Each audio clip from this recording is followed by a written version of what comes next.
अभिवादन। राष्ट्रोत्थान धर्मार्थ न्यास की ओर से मैं योगेश शुक्ला आपका इस नवीनतम कार्यक्रम जिसका नाम है राष्ट्रोत्थान चिंतन एवं संवाद पर स्वागत करता हूं और आपके जीवन के सारे अनुभवों को जानने के लिए दोहन करने का प्रयास करता हूं। नमस्कार। नमस्कार। पहले तो अपना संक्षिप्त परिचय हमारे दर्शकों को बताएं ताकि वह आपकी महत्ता, आपकी गरिमा को समझ सकें। राष्ट्रोत्थान धर्मार्थ न्यास के माध्यम से हमारा साक्षात्कार लेने के लिए सर्वप्रथम आपका आभार, आपका बहुत बहुत धन्यवाद। जहाँ तक परिचय की बात है तो मैं एक गीता विश्लेषक हूँ। दूसरे शब्दों में यूँ कहें कि जगतगुरु शंकराचार्य स्वामी ब्रह्मानंद सरस्वती जी के परम शिष्य एवं वैदिक ज्ञान और विज्ञान के समन्वयकर्ता एवं वैज्ञानिक संत महर्षि महेश योगी जी के शिष्य हैं। बहुत और महर्षि संस्थान में कार्य करते हुए हमें लगभग 42 वर्ष बीत गया है जी। और इस अवधि के दौरान भारतवर्ष के विभिन्न राज्यों में रहकर हमने साधना का प्रचार प्रसार किया। संस्थान में रहते हुए हमने एडमिनिस्ट्रेशन का भी काम देखा जी, शिक्षण कार्य भी किया जी। हमारे समझ में आज शायद है कुछ ऐसे राज्य होंगे जी जहाँ पर हम गए ना हो। अरे वाह। और हमारा प्रयास यही रहा कि महर्षि जी के माध्यम से जो ज्ञान प्राप्त हुआ उस ज्ञान का आजीवन प्रचार प्रसार किया जाए और उस कार्य में आज भी हम जुटे हुए हैं। वाह, अद्भुत। संस्था से आप कब जुड़े? कितने वर्ष आपको उस संस्था में कार्य करते हुए और उस संस्था में आपके कौन कौन से दायित्व रहे? कृपया उसके विषय में बताएं। जहाँ तक महर्षि संस्थान में जोड़ने की बात है तो हम लगातार 1981 से इस संस्थान में कार्यरत रहे।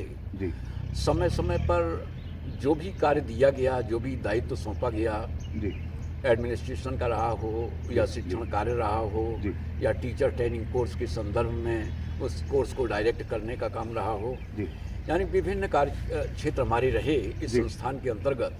लेकिन समय समय पर जो भी दायित्व सौंपा गया उसे ईमानदारी से उसका निर्वहन करने का हमारा सतत प्रयास रहा।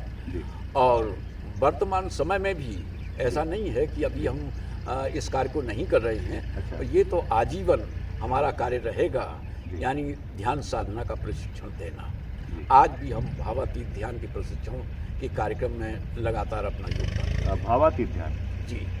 भावातीत ध्यान किस प्रकार से अन्य ध्यानों से, अन्य ध्यान पद्धतियों से अलग है, इस पर भी हम आपसे पूछेंगे। जहाँ तक भावातीत ध्यान पद्धति के संबंध में जानकारी करने वाली बात ये है कि हमारे समाज में बहुत से ध्यान, किसी भी विद्वान के संपर्क में आप रहेंगे तो वो कोई न कोई ध्यान की विधि बताएंगे। लेकिन उसमें विशेष बात ये होगी कि प्रत्येक ध्यान का लक्ष्य भी होता है। यानी उसमें कोई गलत और सही वाली बात नहीं है। सभी ध्यान अपना कार्यक्षेत्र, उनका अंतिम जो लक्ष्य है, उनकी जो चरम सीमा है, वो सब एक ही है। भावातीत ध्यान पर विशेष फोकस इसलिए क्योंकि भावातीत ध्यान एक ऐसी पद्धति है जो प्रत्येक व्यक्ति के लिए इतनी सरल है। कहते हैं कि जो एक व्यक्ति सोच सकता, one who can think he can learn it, जो सोच सकता है वो ध्यान कर सकता है। लेकिन अन्य विधियों में अंतर ये है कि जैसे एकाग्रता हम जबरदस्ती करते हैं, लेकिन इसमें होता क्या है कि स्वाभाविक गुण का उपयोग होता है। हमारा मन का स्वभाव क्या है? मन का स्वभाव है अधिक से अधिक आनंद की ओर जाना। जब तक हम वास्तविक आनंद को नहीं जानते हैं तब तक भौतिक पदार्थों में आनंद की खोज करते हैं। या यूँ कहे कि महर्षि जी ने संपूर्ण मानव जाति के लिए सरलतम तकनीक को चुना ताकि सभी इससे जुड़ सकें। जी, ऐसा बिल्कुल महर्षि जी का यही उद्देश्य रहा।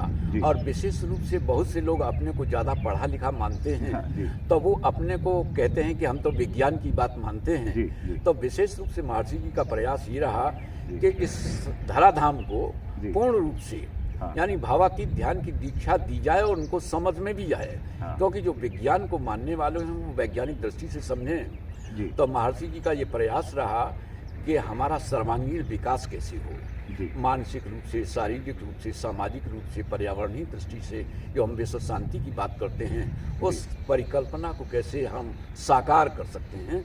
तो इस आधार पर हर क्षेत्र में इस पर परीक्षण हुए और उन परीक्षणों के माध्यम से ये बात पूर्णतया सिद्ध हो गई कि चाहे कोई भी जीवन का क्षेत्र हो, भावातीत ध्यान का यदि कोई व्यक्ति निरंतर अभ्यास करता है तो स्वाभाविक उसको सफल होगा और उसका सर्वांगीण विकास संभव है। अच्छा, अभी कल ही जब मैं महर्षि जी की जीवनी पढ़ रहा था जी, तो उन्होंने वैश्विक परिवार बनाने का प्रयास किया जी, और उसमें कई देशों को उन्होंने जोड़ा भी। जी, तो उस पर भी कि वैश्विक परिवार की क्या संकल्पना थी उनकी। जी।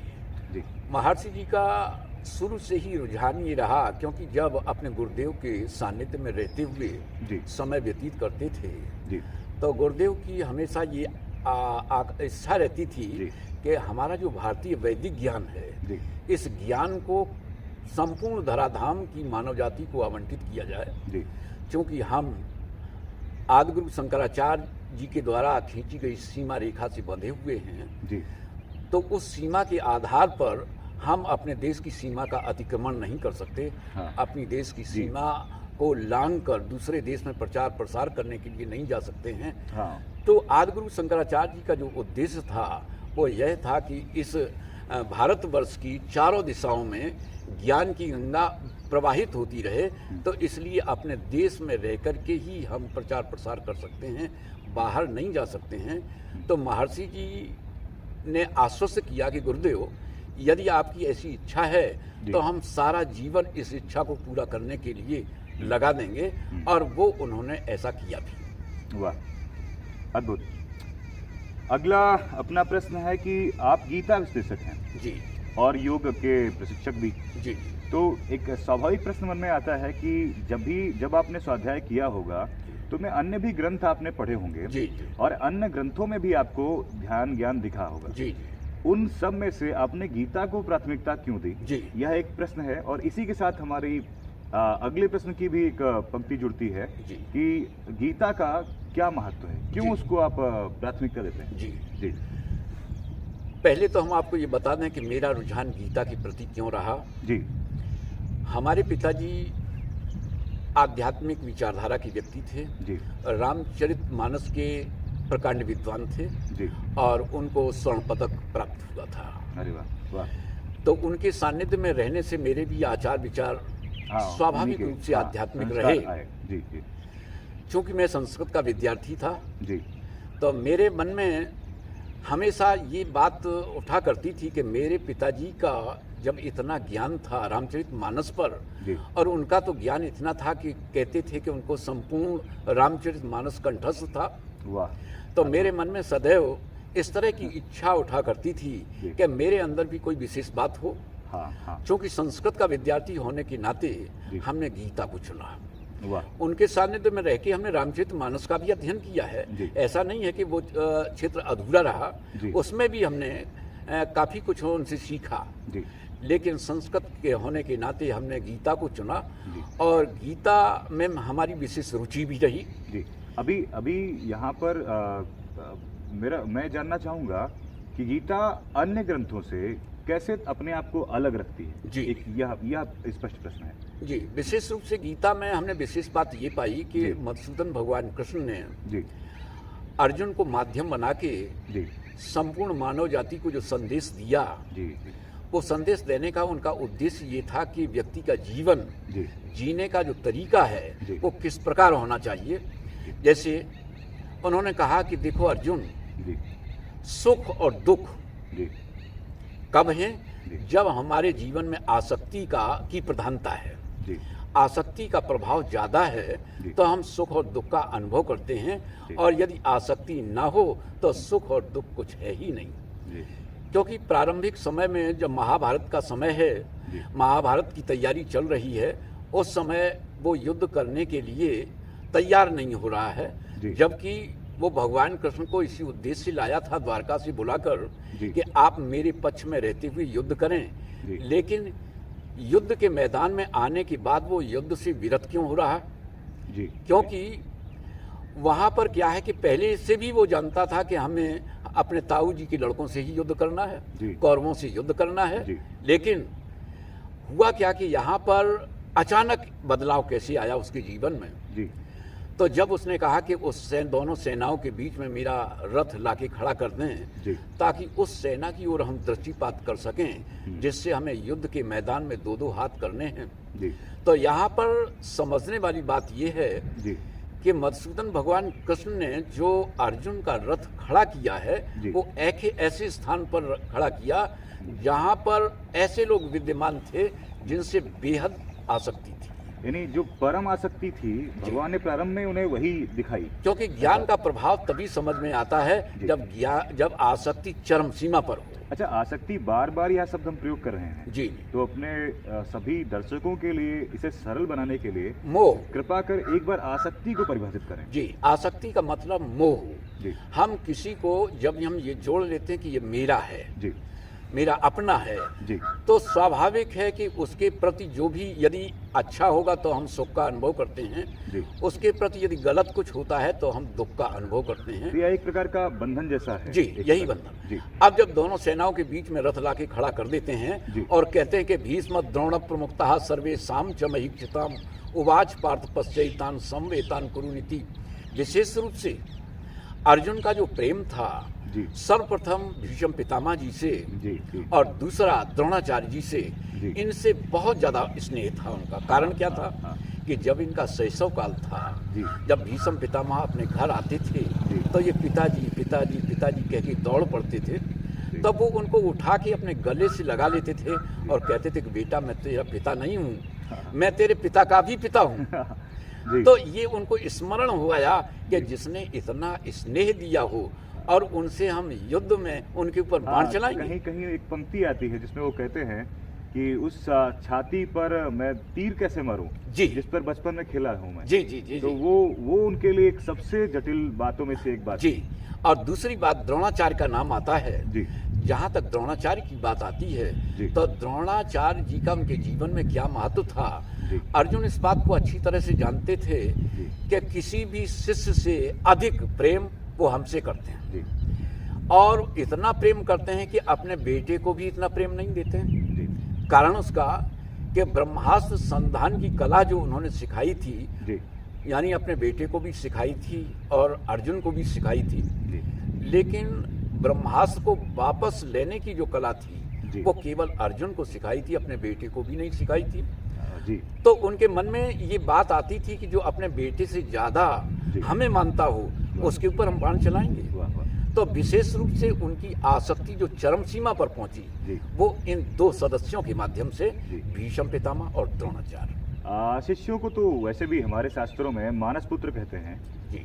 संभवतः अर्जुन में पूर्ण शिष्यत्व दिखा होगा, जी, इसीलिए शायद द्रोणाचार्य जी ने ऐसा किया स्वाभाविक, होगा। बिल्कुल। तो अब तक आपने स्पष्ट किया कि गीता को आपने क्यों चुना और गीता किस प्रकार से अन्य ग्रंथों से अंतर रखती है, अपने आप को अलग बनाती है, या यूं कहे कि विशिष्ट बनाती है। जी अलग का भी कई बार हम गलत अर्थों में प्रयोग करते हैं। जी अभी क्योंकि हमारी सारी जो जनता है वह चीज़ों को किसी ना किसी लाभ के अनुसार तय करने वाली हो गई है, जी स्पष्टता कहूँगा। जी तो वह ग्रंथों को भी इस प्रकार से जाने कि कौन सा ग्रंथ किस लिए। जी। तो आम जन के जीवन में गीता किस प्रकार से सहयोगी हो सकती है और सभी को गीता का क्यों पाठ करना चाहिए? जी। जी। विशेष रूप से गीता का अध्ययन करने वाली जो बात है, जी। तो गीता का अध्ययन हम क्यों करें, इससे हमें लाभ क्या है। जी। भगवान कृष्ण ने अर्जुन के माध्यम से जी। अर्जुन को आधार मानकर जी। संपूर्ण मानव जाति को जो एक संदेश दिया है, जी। उसमें इस बात को प्रमुखता से दर्शाया है, इस बात को प्रमुखता से कहा है जी। कि हमें अपना जीवन कैसे जीना चाहिए, जी। जो हम बंधन रहित जीवन व्यतीत कर सकें। जी। एक सफल जीवन वही है जो बंधन रहित हो, जी। और उसमें विशेष रूप से उन्होंने अपना उदाहरण दिया है। जी। और वो कहते कि न मे पार्थासी कर्तव्यम त्रिषु लोकेषु किंचन नान वाप्तम अवाप्तव्यम वर्त एव च कर्मणि। जी। भगवान कहते हैं कि हे प्रतापपुत्र अर्जुन, जी। मेरे लिए कोई ऐसा तीनों लोकों में कर्तव्य कर्म नहीं है जिस कर्म को किए बिना मेरा काम न चले, जी। लेकिन फिर भी मैं कर्मों में बरतता हूँ लेकिन विशेष बात क्या होती है जी। कि न मे कर्माणि लिम्पन्ति न मे कर्म फले स्पृहा इति माम यो भी जानाति कर्म भिन्न सबद्धते। जी मैं कर्म में लिप्त नहीं होता हूँ, जी कर्मों के प्रति मेरी किसी भी तरह की स्पृहा नहीं होती है। जी यही कारण है कि मैं बंधन मुक्त रहता हूँ। जी। तो इसलिए सामान्य जनमानस को भी मेरा संदेश यही है कि कर्म करने की जो शैली है जी। उसे इस तरीके से अपनाएं कि ब्रह्मण्याधाय कर्माणि संगम त्यक्त्वा करोति यः लिप्यते न स पापेन पद्म पत्रमिवाम्भसा। यानी इस तरीके से जीवन में कार्य करना चाहिए, यानी ब्रह्म को समर्पित करते हुए। वाह और इसमें पाप पुण्य का भागी वो नहीं होगा। किस तरीके से? जिस तरीके से जल में रहते हुए कमल का पत्ता, कितना भी जल में बाढ़ आ जाए, कितना भी पानी बढ़ा दिया जाए, लेकिन कमल का पत्ता हमेशा सरफेस लेवल पर रहता है। जी। तो इसी तरीके से भगवान कहते हैं यदि इस तरीके से यदि कोई काम करता अपने जीवन में, तो वो पाप पुण्य से बिल्कुल भी लिप्त नहीं होगा। उसे किसी भी तरह के कर्म बंधन में बंधना नहीं पड़ेगा। कहीं तक आपका आशय यह है कि यह एक जीवन की शैली को परिभाषित करने वाली पुस्तक है जी जो जीवन को अति विशिष्ट बना देगी। जी जी आप उसी जीवन को जीते हुए भी उसमें लिप्त नहीं होते, आसक्ति से आप बंधते नहीं। जी। और यदि आप ऐसा जीवन चाहते हैं तो आपको गीता जी। पढ़नी चाहिए। जी बिल्कुल। अभी हमारे पास अलग अलग जात, अलग अलग वर्ग के, अलग अलग आयु वर्ग के लोग हैं जी जो अपने अपने जीवन में अपने अपने कर्तव्य लेकर के जी रहे होते हैं। जी तो उसमें से दो प्रमुखता से मैंने अभी चुने यहाँ पर, एक स्त्रियों के लिए और दूसरा विद्यार्थियों के लिए। जी स्त्रियों का भी अपना एक जीवन है, उन्हें परिवार संभालना, घर संभालना। इस मध्य में मैं अनेक बार देखता हूँ कि वह कहती हैं कि हमारे पास धर्म के लिए अतिरिक्त समय नहीं है। जी यह पुस्तक उनके जीवन, उनकी समस्याओं को किस प्रकार से सरल कर सकती है? जी। इसमें यह है कि हालांकि विभाजन करके हम ऐसा नहीं कह सकते, इस तरह की कोई बात नहीं आती है उसमें। जी लेकिन एक सामान्य जन के लिए, जी जी चाहे वो विद्यार्थी हो, चाहे महिला हो जी। या पुरुष हो, कोई भी हो, जी किसी भी व्यक्ति के जीवन में जी। सकारात्मकता लाने के लिए, जी यानी जी, नकारात्मकता से दूर जी, रह जी, के जी। हमारा जीवन जो होगा, जी। उसमें क्या है कि जिस क्षेत्र में भी हम कार्य करेंगे, जी। उस क्षेत्र में हम सफलता पाएंगे। जी। और विशेष रूप से साधना के क्षेत्र में जी। महर्षि जी वो भगवान कृष्ण ने 6वां अध्याय पूर्ण रूप से इसी आधार पर बोला है। जी उसमें कहते हैं कि एक सामान्य व्यक्ति का ये तर्क होता है जी कि आप मन के निग्रह की बात करते हैं। अर्जुन भी प्रश्न करता है यही भगवान कृष्ण से जी कि हे कृष्ण, आप मन के निग्रह की बात करते हैं, साधना की बात करते हैं, लेकिन मन का निग्रह होना इतना दुष्कर है। जिस तरीके से वायु के प्रवाह को प्रतिकूल दिशा में खड़े होकर हम रोकने का प्रयास करें, यानी वो असंभव है। जी जी तो इस पर क्या उत्तर होता है मधुसूदन भगवान कृष्ण का? वो कहते हैं असंशयम महाबाहो मनो दुर्निग्रहम चलम अभ्यासेन तु कौन्तेय वैराग्येण च गृह्यते। जी हे अर्जुन, तुम्हारा कथन निस्संदेह सत्य है एक सीमा तक, जी पूर्ण रूप से सत्य नहीं है जी कि निग्रह हो नहीं सकता है, हो सकता है। उसके लिए उन्होंने बताए हैं जी 2 रास्ते। जी। अभ्यासेन तु कौन्तेय वैराग्येण च गृह्यते। जी। एक मार्ग बताया है अभ्यास का, जो एक सामान्य जनमानस के लिए, जैसे कोई गृहस्थ है वो कहता है हम साहब कैसे करें, तो उसके लिए एक अभ्यास का तरीका बताया है। और एक संत महात्मा, उसके लिए उन्होंने वैराग्य का रास्ता बताया है कि इन दोनों में से कोई भी, चाहे स्त्री हो, चाहे पुरुष हो, चाहे जी। बच्चा हो, कोई भी अपना ले, उसका कल्याण हो जाएगा। अतः आप इसको एक ऐसी औषधि मानते हैं जो लगभग हर एक रोग के लिए लाभ जी। पहुंचाने में जी क्षमता रखती जी है। जी तो ठीक है, अभी हम अगले प्रश्न की ओर चलते हैं। योग प्रशिक्षक आप रहे, जी। वर्षों तक आप योग के शिक्षक रहे हैं और गीता भी आपने लोगों को सिखाई। जी इस संपूर्ण यात्रा में आपको अति चमत्कृत करने वाले जो परिणाम दिखे हों, जी। ऐसे व्यक्ति रहे हों जिनके जीवन में योग से और गीता के पढ़ने से अत्यंत लाभ प्राप्त हुए हैं, जी। अगर आपको स्मरण हो तो वह साझा करें। बहुत सारे स्मरण हैं हमारे जी संस्मरण सुनाने के लिए। जी अगर जो उन पर हम बोलने लगेंगे तो जी। काफी समय बीतेगा। जी, जी। लेकिन उदाहरण कुछ के एक तौर पर कुछ हम एक एक प्राथमिकता के तौर पर। जी। जी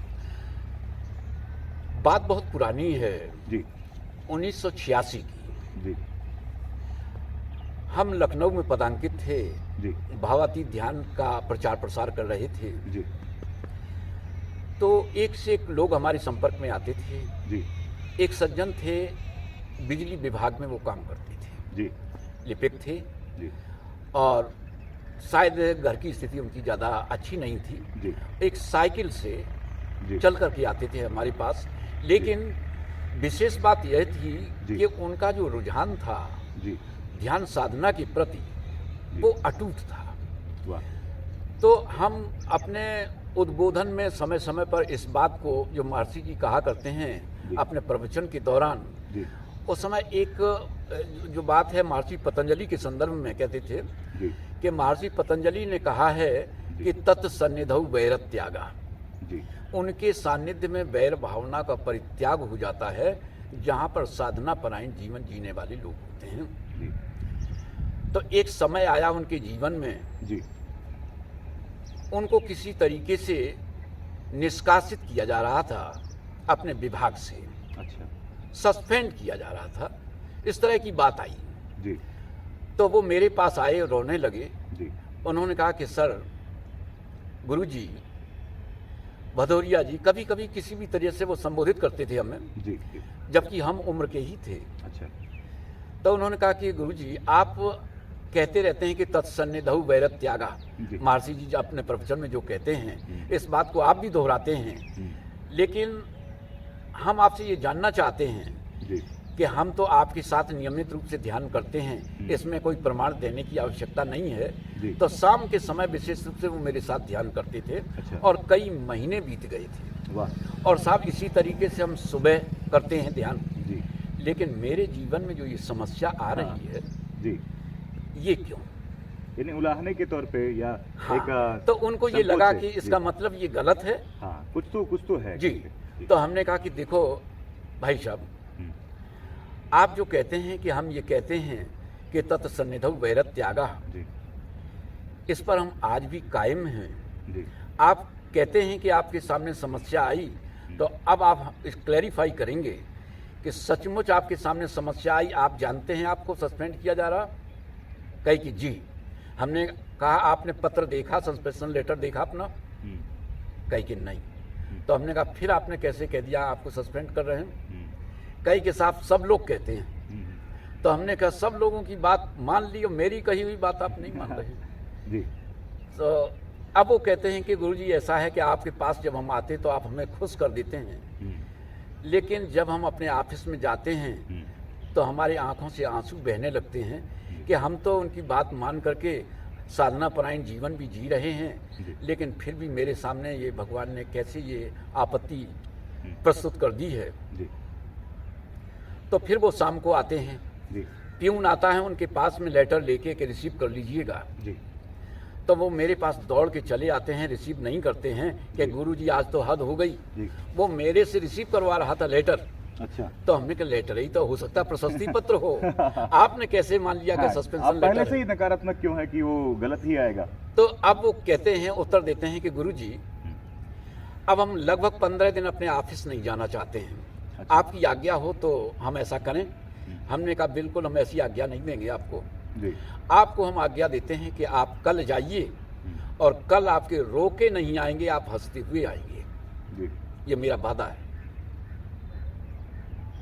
अचानक अंतरात्मा से ये आवाज निकली, हालांकि हमने कोई सोच समझ के ऐसा नहीं बोला था, लेकिन मेरे अंतःकरण से ये आवाज आई कि इस तरीके से कहो। तो हमने कहा जाओ, शाम को जब लौटोगे तुम हंसते हुए लौटोगे। जी तो जब दूसरे दिन वो जाते हैं जी तो जो बड़ा अधिकारी जो उनको सस्पेंड करना चाहता था, उसके ऑफिस में बड़ी भीड़ थी। जी तो उन्होंने जानना चाहा भीड़ क्यों है। जी तो वहाँ पर जाते हैं जी तो पता लगता है कि जो आपको सस्पेंड कर रहे थे उनका ट्रांसफ़र हो गया आज। वाह तो वो बड़े खुश होकर के अपनी साइकिल से फिर मेरे पास आते हैं, जी कहते हैं गुरुजी आज तो कमाल हो गया। तो हमने क्या कमाल हो गया? आज तो आप प्रसन्न दिख रहे हैं। कहीं कि गुरुजी प्रसन्न तो दिख रहे हैं, लेकिन हम ये जानना चाहते हैं कि ऐसा हुआ कैसे अचानक। तो हमने कहा उसका कारण जानना चाहते हो? कारण उसका ये है कि तत्सन्निधौ वैरत्यागा, उनके सानिध्य में वैर भावना का परित्याग हो जाता है, और जो अवरोध पैदा करना चाहता है उसके सामने समस्या आ जाती है तो उनके सामने ये समस्या आ गई जी और उनको जाना होगा। जी आपके सामने कोई समस्या नहीं आएगी, आप पूर्ववत जाते रहिएगा। जी। तो उसके बाद होता क्या है जी। कि उनका जीवन साधना परायण इतना पक्का हो गया जी। कि हम कभी भी ध्यान छोड़ेंगे नहीं।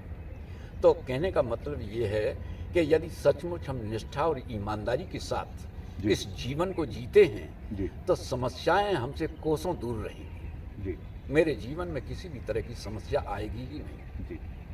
और कोई ऐसा व्यक्ति जिसमें अपने अद्भुत परिवर्तन देखे हों कि वह पहले कुछ और रहा हो और योग और गीता की शरण में जाकर के कुछ अलग ही जी। हो गया हो, ये ऐसे तो- एक दो अगर- ये तो हम स्वयं का अनुभव भी आपको बता सकते हैं कि जी, बिल्कुल, हमारा बिल्कुल, बिल्कुल। जो विद्यार्थी जीवन था जी उस समय हमारे विचार दूसरे थे, जी हमारा रहन सहन दूसरा था, जी। हमारे जीवन जीने की शैली दूसरी थी। जी लेकिन इस महर्षि संस्थान में जुड़ने के उपरांत, जी साधना परायण जीने के उपरांत जी। हुआ क्या है कि आमूल चूल परिवर्तन हो गया। वाह।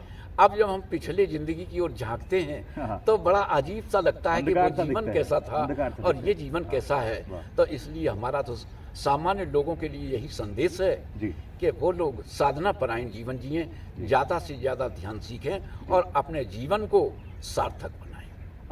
आपने बताया कि आपके जीवन में आमूल चूल परिवर्तन हुआ साधना परायण जीवन जीने के कारण।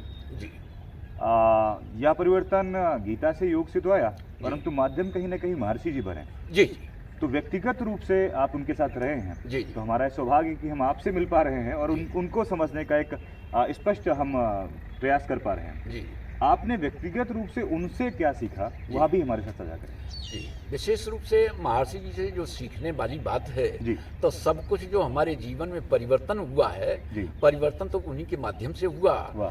कहते हैं कि यदिदाचरति श्रेष्ठ तत्व देवे तरो जना स यत् प्रमाणम कुरुते लोकस्तदन वर्तते। जी महान लोग जो भी क्रियाकलाप करते हैं, जी जो भी उनके जीवन की शैली होती है, जी। यदि उसको अपने जीवन में ढालते हुए हम उसका अनुकरण करते जी। हैं तो स्वाभाविक हमारा जीवन जी। सफल हो जाएगा। जी। तो महर्षि जी के माध्यम से जो कुछ हमने जाना, जी। जो कुछ सीखा, जी। वो जीवन जीने की कला सीखी।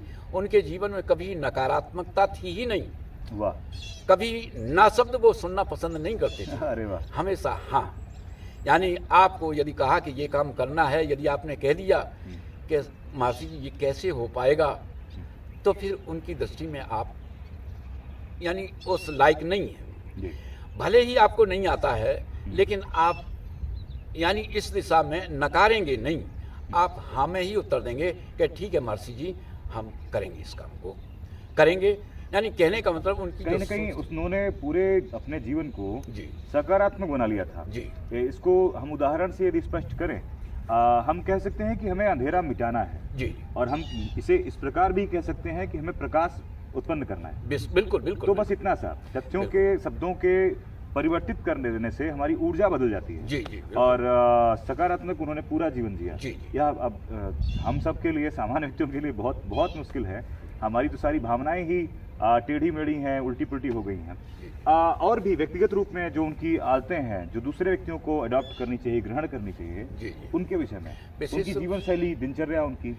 विशेष रूप से उनका जो जीवन था जी वो इतना साधना परायण था, क्योंकि जो मैं विशेष रूप से वो जो बात कहते थे, जी वो बात ये कहते थे कि साधना के माध्यम से जी कहते नहीं कि हम अपनी चेतना का इतना विकास कर सकते हैं जी कि उसमें क्या है कि एक सामान्य जीवन व्यतीत करने वाला व्यक्ति जी। ऐसा कहते हैं कि 5% से लेकर के 10% तक ही अपने मस्तिष्क का उपयोग कर पाता है। हाँ, ऐसा ऐसा तो- वैज्ञानिक प्रमाणों से ऐसा सुना है मैंने, हाँ, देखा। ऐसा सुना है। जी। लेकिन उसका ज़्यादा से ज़्यादा हम सदुपयोग कैसे करें? जी तो उन्होंने जो सामान्य जन के लिए या विश्व की मानव जाति के लिए जी जो ध्यान का फार्मूला प्रस्तुत किया, जी भावातीत ध्यान, जी। और विशेष रूप से अन्य ध्यानों में वो बात नहीं। क्यों?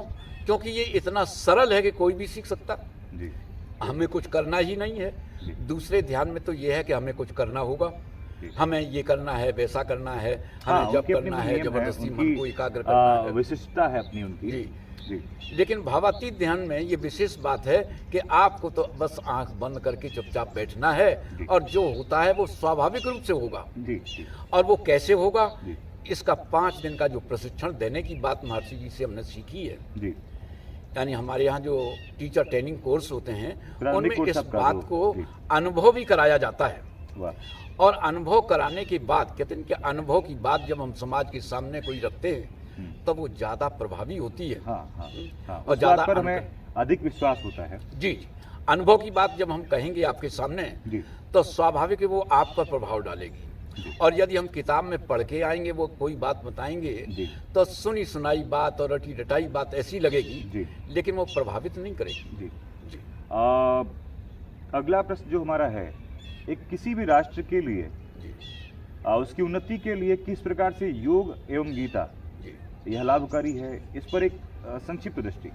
संक्षिप्त दृष्टि ये है कि देखो, जहाँ तक हम सामूहिक रूप से देखते हैं कि हमारे देश में क्या परिवर्तन हो सकता है, जी, तो हमारे देश में परिवर्तन हो तो कहते हैं कि व्यक्ति एक इकाई है समाज की। जी, जी, जी, तो जब तक व्यक्तिगत रूप से हमारे जीवन में सुधार नहीं होगा, जी। तब तक हम देश और विश्व की हम कल्पना को साकार करने की केवल बात ही कह सकते हैं। जी, तो इसको जब तक हम व्यक्तिगत रूप से नहीं उठाएंगे, व्यक्तिगत रूप से जब हम शांति की बात नहीं करेंगे, जी, तब तक इस विश्वास को या ये हमारी जो सोच है उसे साकार रूप नहीं दे सकते हैं। जी, जी, अब जैसे व्यक्तिगत रूप से एक शांत प्रिय व्यक्ति जी। एक शांत परिवार का निर्माण करता है, जी, और शांतपूर्ण परिवार एक शांतपूर्ण समाज को निर्मित करते हैं, जी, जी, जी। और शांतपूर्ण समाज मिलकर के फिर एक राष्ट्र राष्ट्र बनेगा। को निर्माण करते हाँ, तो हैं। व्यक्ति कहीं ना कहीं उस राष्ट्र की इकाई है। जी। यदि हमें राष्ट्र में कोई परिवर्तन करना है तो एक एक व्यक्ति में हमें वो जी, करना होगा। इसलिए इस बात को हम इस तरीके से कह सकते हैं, जी। यदि हम देश के प्रति इस तरह की सोच रखते हैं जी। कि हमारे देश में परिवर्तन हो, जी। तो विशेष रूप से हमें व्यक्तिगत रूप से उनके जीवन के विषय में सोचना होगा। और उसमें भी मुझे लगता है कि सबसे पहले स्वयं से जी। यह प्रारंभ करना होगा। जी, कई बार होता यह है कि हम सबको तो बोलते हैं कि ये करिए, उसे व्यक्तिगत आचरण में हम नहीं लाते। जी। तो स्वयं से प्रारंभ करके यह परिवर्तन समाज तक फैले और यह राष्ट्र के उत्थान में सहयोगी बने, जी। ऐसा हमें प्रयास करना जी, चाहिए। बिल्कुल। अंत में हम यहाँ पर आने वाले सभी सज्जनों से एक उभयनिष्ठ प्रश्न करेंगे, जी। ताकि हम एक सम्यक दृष्टि बना सकें। जी, एक आदर्श व्यक्ति, हर एक व्यक्ति के दृष्टिकोण से एक आदर्श व्यक्ति की परिभाषा अलग होती है, तो वह मैं आपके दृष्टिकोण से जानने का प्रयास करूंगा कि एक आदर्श व्यक्ति कैसा हो, उसकी जीवन शैली कैसी हो, वह कैसा दिखता हो, आचरण कैसा हो, व्यवहार कैसा हो, यह बताएं। देखो, आचरण वाली बात है, व्यवहार वाली बात है, जी।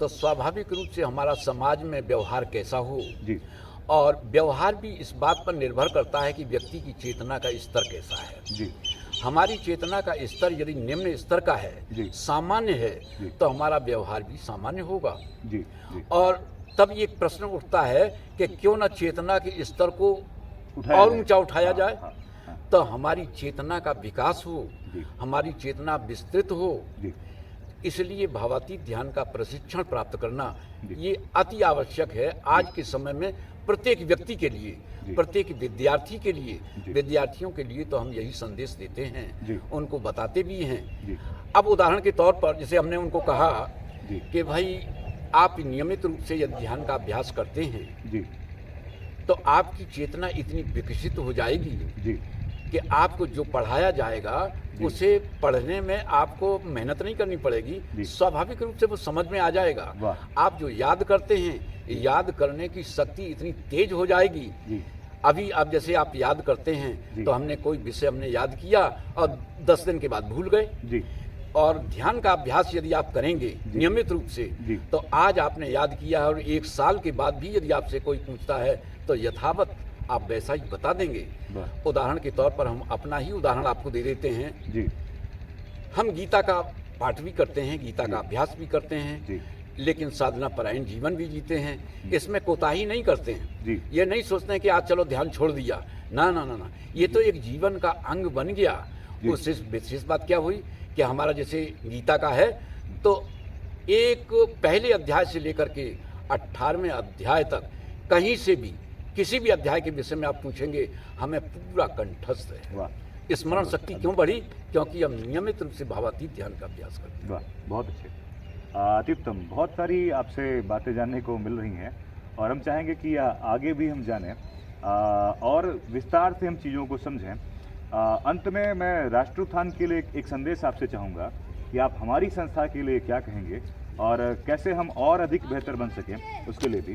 जी जी आपके संस्थान के विषय में हमने यहाँ आकर जाना, जी आपकी जो पवित्र सोच है जी समाज में जागृति लाने की, जी संस्कारों को किस तरीके से संस्कारित किया जाए, जी हमारे जीवन में जो भी संस्कार हैं जी उनको विधिवत कैसे किया जाए, जी जबकि सामान्य जनमानस को इनकी कुछ जानकारी होती ही नहीं है। जी जी तो आप जिस पवित्र काम को शुरू करना चाहते हैं, जी तो यहाँ की पूर्व की गतिविधियों के छायाचित्र हमने देखे, जी जिनके माध्यम से हमने ऐसा आकलन किया, जी। ये निष्कर्ष पर पहुँचे जी। कि भविष्य अति उज्जवल होगा जी, बहुत- और बहुत। आपका जो आचरण है, जी। आपका जो कृत्य जी। है, वो समाज के लिए एक मार्गदर्शक के रूप में प्रस्तुत होगा और दूसरे के लिए कहते नहीं कि एक उदाहरण प्रस्तुत जी, करेगा। बहुत बहुत बहुत आभार। आपके आशीर्वाद से हमें बहुत संबल मिलेगा, एक ऊर्जा मिलेगी और इस पूरी भूमि का जो सदुपयोग है, जैसा कि हम चाहते हैं कि यह भूमि इस पूरे क्षेत्र के लिए एक सांस्कृतिक चेतना का केंद्र बने। जी तो चाहे वो भावातीत ध्यान के माध्यम से हो, जी। चाहे संस्कारों के माध्यम से हो, जी। हम आपकी संस्था और हमारी संस्था के मार्ग एक ही और लक्ष्य एक ही। जी जी आभार, आभार आपका जुड़ने के लिए। आपका भी। उस दिन के कार्यक्रम के आगे हम अब वार्ता अपनी जारी रखेंगे। जी उस दिन हमने गीता पर बात की और आपकी संस्था, आपके अनुभव पर हम लोगों ने बात की। जी आज हम बात करेंगे कि एक व्यक्ति के संदर्भ में जी कि आपके अनुभव क्या है। जी यदि एक व्यक्ति अपने जीवन में धर्म द्वारा, योग साधना द्वारा जी उत्थान चाहे जी तो उसे किस प्रकार से अपने आचरण में सुधार लाना चाहिए। उसे आचरण में सुधार लाने की आवश्यकता नहीं है। जी जब वो साधना परायण जीवन जिएगा, जी। जब भावातीत ध्यान का नियमित रूप से अभ्यास करेगा, जी तो कहते हैं कि व्यक्ति का जो सर्वांगीण विकास होता है वह स्वाभाविक रूप से होगा। उसमें हमें करने की कोई आवश्यकता नहीं है जी। कि हम ऐसी व्यवस्था बनाएं तभी हमारा सर्वांगीण विकास होगा। अच्छा अच्छा, यानी केवल भावातीत ध्यान ही उसके जीवन में पर्याप्त परिवर्तन ला सकता है। जी जी बढ़िया, पूर्ण रूप से। बहुत अच्छा। गीता के जो बहुत सारे जो योग हैं, जी उनके चाहे वो कर्म योग हो, भक्ति योग हो, जी उनको पढ़कर मुझे एक उनमें विविधता नजर आई। जी परंतु एक ऐसा मार्ग आप दर्शा दें जी कि जिस पर चलकर व्यक्ति को सब कुछ प्राप्त हो सके। श्रीमद् भगवद गीता के माध्यम से मधुसूदन भगवान कृष्ण ने जी भक्ति योग, ज्ञान योग, कर्म योग सभी के संदर्भ में कुछ ना कुछ कहा है, जी लेकिन विशेष रूप से यदि देखा जाए जी तो उन्होंने कर्म योग को प्रधानता दी है जी कि व्यक्ति को अपने जीवन। हाँ, पिछली बार भी हमने इस विषय पर थोड़ी सी बात की थी जी कि जो किसी भी साधारण व्यक्ति के लिए कठिन है जी वह है अपने मन को नियंत्रण में करना। राइट। और जैसा कि आपकी संस्था द्वारा सिखाए जाने वाले योग का जी उद्देश्य है कि कैसे हम अपने मन को जी अपने अनुकूल बनाकर जीवन निर्वहन करें। जी तो मन को संयमित करने के कुछ उपाय हमें जी। गीता द्वारा बताएं। जी जिस तरीके से एक सामान्य जीवन जी। व्यतीत करने वाला व्यक्ति से जब ये प्रश्न किया जाता है जी कि मन का निग्रह कैसे करना चाहिए, जी समाज में बहुत सारी पद्धतियाँ प्रचलित हैं जी जिनके माध्यम से हम मन को एकाग्र करते हैं। जी कोई पद्धति ऐसी है कि हम मन को जबरदस्ती एकाग्र करने का प्रयास करते हैं। जी कोई ध्यान की ऐसी प्रक्रिया है कि हम मनन करते हैं, जी चिंतन करते हैं। जी लेकिन महर्षि महेश योगी जी के द्वारा जी जो प्रतिपादित है प्रक्रिया, जी। उस प्रक्रिया में हमें कुछ करना ही नहीं पड़ता है और हमारा मन स्वाभाविक रूप से एकाग्र हो जाता है। अनुशासन को लेकर हमारे यहाँ भारतीय संस्कृति में जी अनेकों बार कहा गया। जी अनुशासन को बहुत महत्वपूर्ण भी हमारे यहाँ माना गया, जी पर अनुशासन का अभ्यास कैसे कोई करे जी या उसे अपने जीवन में कैसे उतारे, दूर से यह बताएं।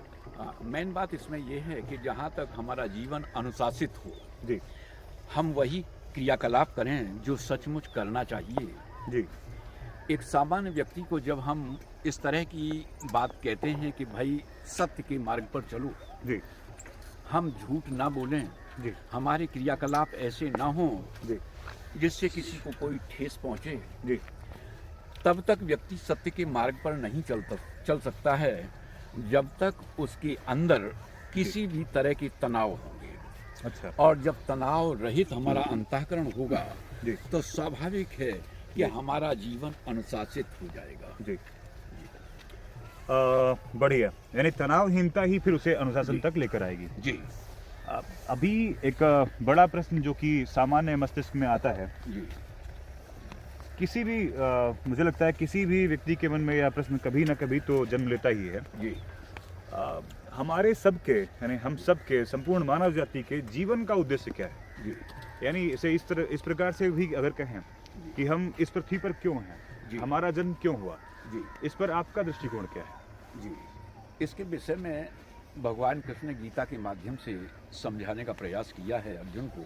जी अर्जुन को बताया है, 7वें अध्याय का 4था श्लोक है, जी जिसमें उन्होंने अपनी प्रकृति का वर्णन किया है जी और प्रकृति को 2 भागों में बांटते हुए उन्होंने बताया है जी कि एक प्रकृति है जिसे हम अष्टधा प्रकृति कहते हैं, अच्छा जिसे हम जड़ प्रकृति भी कहते हैं। जी दूसरी प्रकृति है परा। जी तो देखेंगे उन्होंने क्या बताया है। अष्टधा प्रकृति भी इसी को जड़ प्रकृति को कहते हैं। जी इसमें 8 चीजों का समावेश होता है। जी भूमि रापो नलो वायु खम मनो बुद्धि रेव चा जी। अहंकार इतियम में भिन्ना प्रकृति दशधा। जी। भूमि जी आपो कहते हैं जल को, जी अनल अग्नि, वायु, खम कहते हैं आकाश को, मन बुद्धि और अहंकार। जी ये 8 चीजें मिला के अष्टधा प्रकृति इसे कहते हैं। यह जड़ प्रकृति है। जी दूसरी प्रकृति है जिसे परा के नाम से जानते हैं। जी अपरे यमितस्वन्याम प्रकृतिम विद्धि में पराम जी। जीव भूताम महाबाहो ययेदम धारति जगत। अर्जुन, ये जो हमारी परा प्रकृति है, तो परा प्रकृति में जब कोई व्यक्ति स्थित हो जाता है जी तो इतनी कैपेबिलिटी उसकी बढ़ जाती है। जी। जिस तरीके से हम अपना उदाहरण देकर के बताते हैं कि जब हम अपने को इस परा प्रकृति में स्थित करते हैं जी। तो हम इतने कैपेबल हो जाते हैं जी कि हम सृष्टि का सृजन करते हैं। वाह इसी तरीके से व्यक्ति का जो जीवन है, तो जीवन जीने का जो उद्देश्य है, हमारा जीवन कैसा हो, जी। जीवन ऐसा होना चाहिए जी। कि अभी तक क्या है कि सामान्य व्यक्ति जी। अपना संबंध केवल इस शरीर से मानता है, जी इसीलिए उसके क्रियाकलाप जो है दूसरे तरह के हैं। जी और यदि वह अपना संबंध मान ले कि हमारा संबंध परा से है, जी तो वही क्रियाकलाप होंगे जो जीवन के उद्देश्य से संबंध रखते हैं।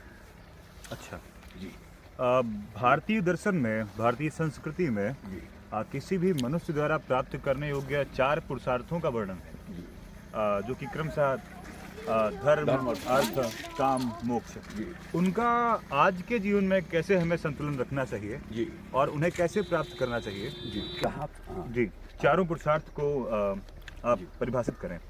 जी, जिस तरीके से धर्म, अर्थ, काम, मोक्ष के संदर्भ में आपका प्रश्न है, जी तो इसके संदर्भ में समझ लें कि सबसे पहले जी आपका प्रश्न है धर्म के संबंध में। जी मधुसूदन भगवान कृष्ण ने गीता के माध्यम से जी अर्जुन को जो संदेश दिया है जी और जो सुझाव देना चाहते हैं जी कि तुम स्वधर्म के अनुसार क्षत्रियोचित धर्म का पालन करो। जी अर्जुन का यहाँ पर धर्म जो है जी वो क्षत्रिय धर्म है जी। और क्षत्रिय धर्म के अनुसार युद्ध करना आवश्यक है, जी इसलिए वो इस तरह की बात करते हैं। जी दूसरा, जी जहाँ तक मोक्ष वाली बात है, जी तो मोक्ष व्यक्ति का जी तब होता है जब वह कर्म बंधन में ना आए। जी और यह सब कुछ ध्यान के माध्यम से ही संभव है जी कि यदि हम साधना परायण जीवन जीते हैं जी तो हमारे अंदर एक ऐसी तकनीक ईजाद होगी जी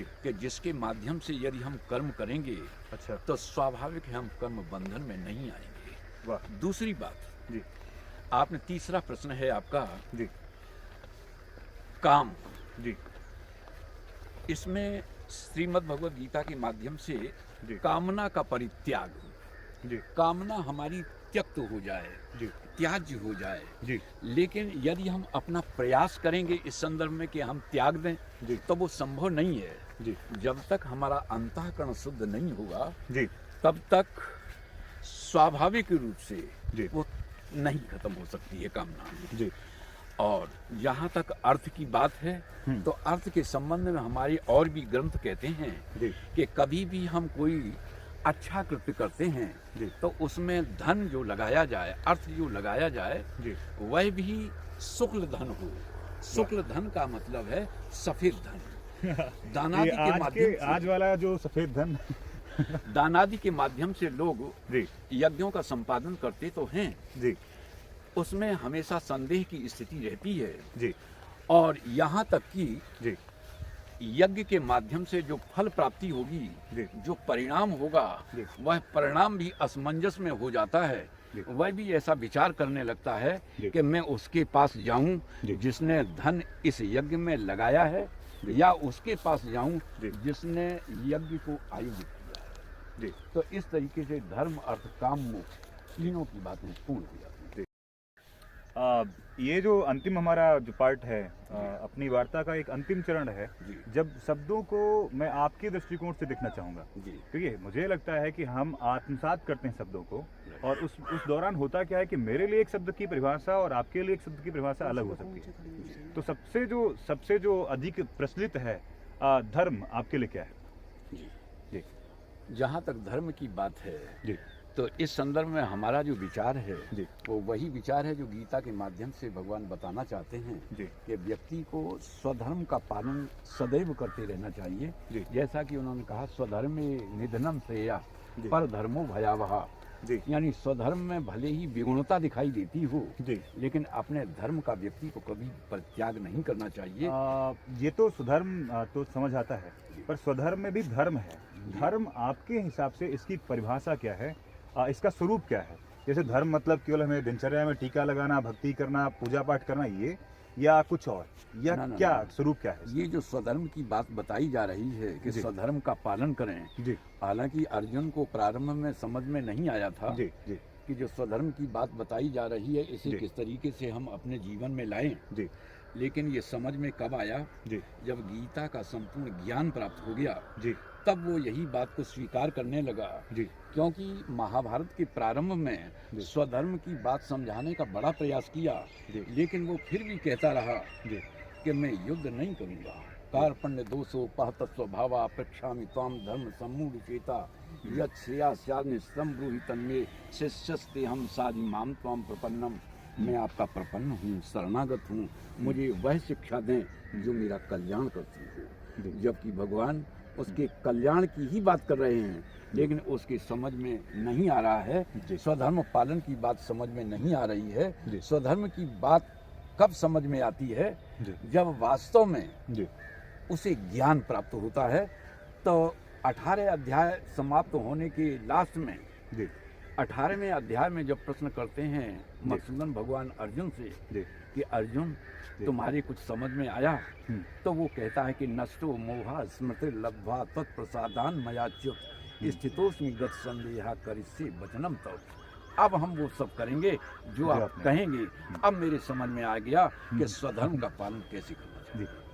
आपके दृष्टिकोण से, क्योंकि जीवन पर्यंत हम अपने समाज में सभी से सुझाव प्राप्त करते रहते हैं, किसी व्यक्ति को यदि आप एक सुझाव देना चाहें उसके जीवन के लिए, तो वह दुर्लभ सुझाव कौन सा होगा? दुर्लभ सुझाव तो नहीं कह सकते हैं। हाँ, एक मात्र सुझाव, क्योंकि बहुत सारी हमारे पास है, असम की सूची है हमारे पास सुझावों की, पर एक जो जिस बात के आसपास व्यक्ति को घूमना चाहिए, या वो बात तो करनी ही चाहिए, ऐसी कोई बात? हमारा सुझाव यही है एक सामान्य व्यक्ति के लिए जी कि यदि वह अपने जीवन में कहते हैं कि इस चीज को जोड़ ले, ध्यान साधना की, यदि उसका जीवन साधना परायण हो जाए, तो जितनी भी नकारात्मकता हम सोचते हैं वो सारी की सारी समाप्त हो जाएगी, यदि हम ध्यान नियमित रूप से सुबह और शाम इसका अभ्यास करते हैं तो। जी, यानी आपका सुझाव यह स्पष्टता यह गया कि हर व्यक्ति को साधना परायण तो होना ही चाहिए, निश्चित। और इसके होने मात्र से ही उसकी नकारात्मकता, उसकी ऊर्जा बढ़ जाएगी, नकारात्मकता घट जाएगी। इसीलिए तो हम कहते हैं सामान्य रूप से लोगों के बीच में जब बात बताते हैं तो कहते हैं कि व्यक्ति का सर्वांगीण विकास, मानसिक, शारीरिक, सामाजिक, पर्यावरणीय हर दृष्टि से उसे सफलता मिलती है। जी। किसी भी क्षेत्र में ऐसा नहीं होगा कि उसका विकास ना हो। जी। यदि उसका साधना परायण जीवन है, जी। यदि सचमुच वो सुबह और शाम नियमित रूप से भावातीत ध्यान का अभ्यास करता है जी या किसी भी ध्यान का अभ्यास करता है, जी जी तो निश्चय ही उसके जीवन में उत्तरोत्तर प्रगति होती रहेगी। और यह एक एक व्यक्ति में हुआ उत्थान ही अंत में किसी भी राष्ट्र के उत्थान का कारक बनेगा, कारक बनेगा। ऐसा। जी